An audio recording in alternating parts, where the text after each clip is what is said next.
Hi everybody and welcome back to English 5. We are still working on culture and traditions in English speaking countries. And as I said in the last video, so we are going to focus on three parts of the world: America, Great Britain and Australia. And in the last video I talked about the American traditions, but today I'm going to talk about the Australian traditions. So culture, traditions, English 5, Australian tradition and culture.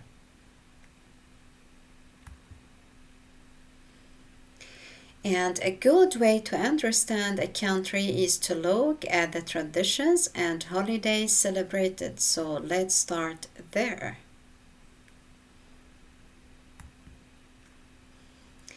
And the content of today's class will be about celebrations and traditions.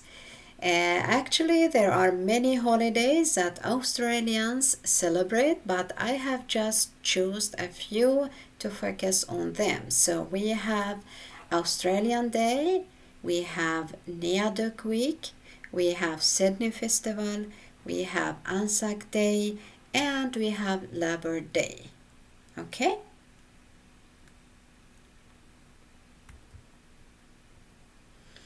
Celebrations and traditions in Australia.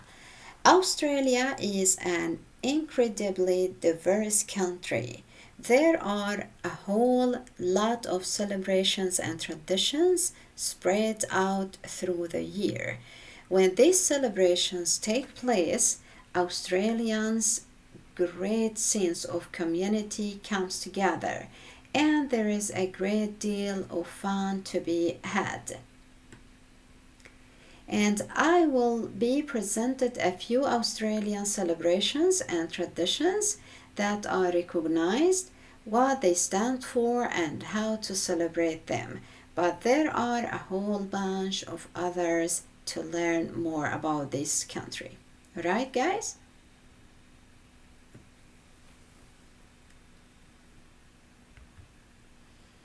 So first of all, Australia Day, 13th of May.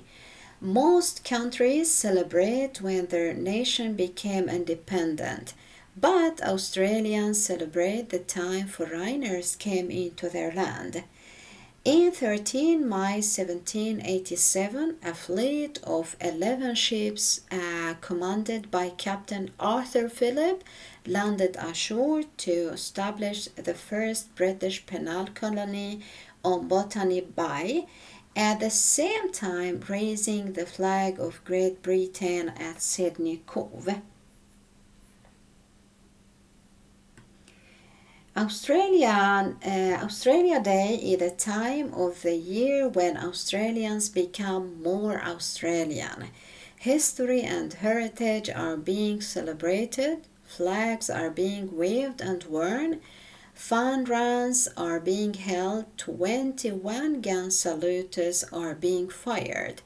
There are barbecue parties, pride parades, costumed balls and fireworks. Australians will find any excuse to have fireworks.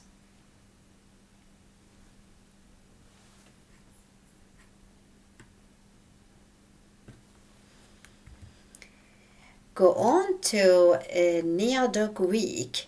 This week-long tradition is a time of remembrance, mourning, and observance of the native lives that were lost as a result of the colonization. It's also a celebration of Aboriginal and Torres Strait Islander peoples and their culture. The week spans from the first Sunday in July to the following Sunday every year. It has been a week-long event since 1975. And the road of this week is in the Day of Mourning, also held on June 26, as a time of observe when the first fleet landed in Australia, effectively beginning the colonization of First Nation people.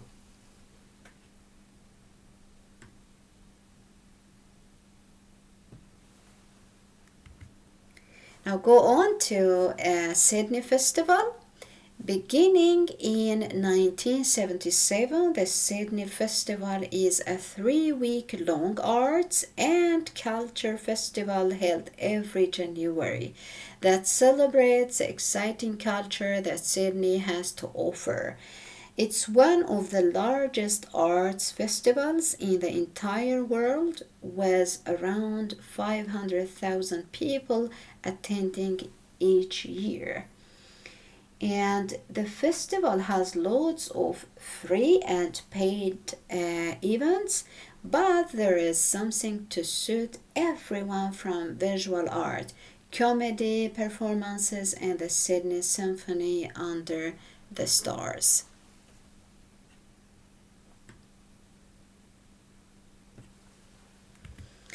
Now go on to Anzac Day, 25th of April. The celebration takes place to commemorate Australians and New Zealanders who served and died in all wars, conflicts, and peacekeeping operations.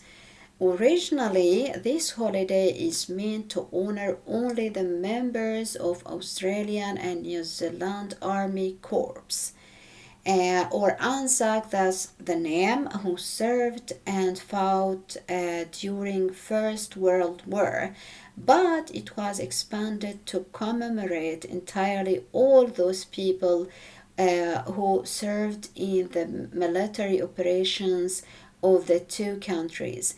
This is a rare occasion in which two sovereign nations celebrate the same holiday of remembrance.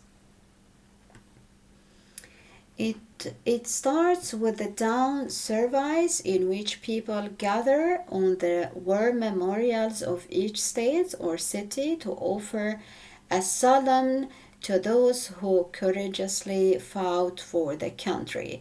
It usually ends with songs, flowers, and prayers, and you will never see a more stirring ceremony or remembrance other than this.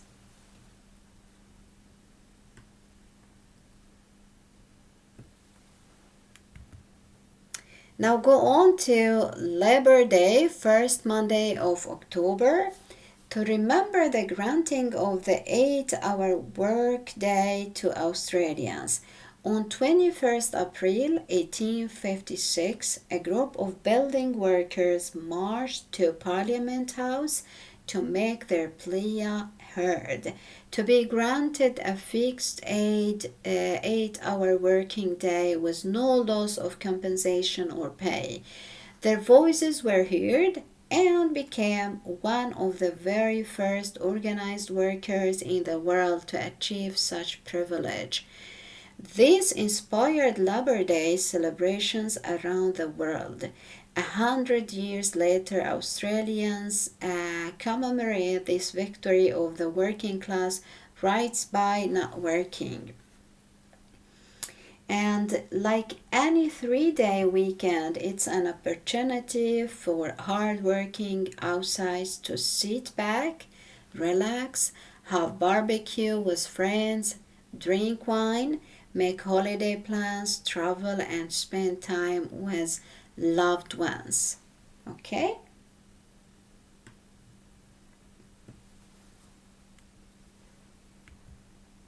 So this was all for today. Thank you so much for listening, and I will see you in the next video. Bye.